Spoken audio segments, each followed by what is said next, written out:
वज़ीर-ए-आज़म शहबाज शरीफ ने मुल्की मईशत में अमरीकी सरमायाकारों को राग़िब करना हुकूमत की तरजीह करार दे दिया।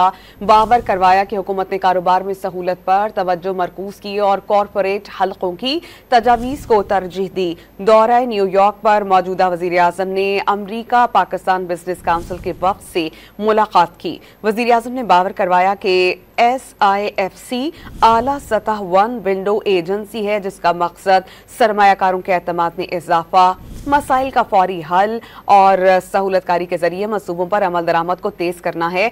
अमरीका पाकिस्तान बिजनेस काउंसिल के सदर ने जोर दिया है कि पाकिस्तान अमरीकी सरमायाकारी के लिए जरखेज जगह है और इस हवाले से काफी इस्तेदाद मौजूद है। दौरा न्यूयॉर्क पर मौजूदा वज़ीर-ए-आज़म ने अमरीका पाकिस्तान बिजनेस काउंसिल के वफ़द से मुलाकात की। वज़ीर-ए-आज़म ने बावर करवाया कि SIFC आला सतह वन विंडो एजेंसी है जिसका मकसद सरमायाकारों के एतमाद में इजाफा, मसाइल का फौरी हल और सहूलतकारी के जरिए मंसूबों पर अमल दरामद को तेज करना है। अमरीका पाकिस्तान बिजनेस काउंसिल के सदर ने जोर दिया है कि पाकिस्तान अमरीकी सरमायाकारी के लिए जरखेज जगह है और इस हवाले से काफी इस्तेदाद मौजूद है।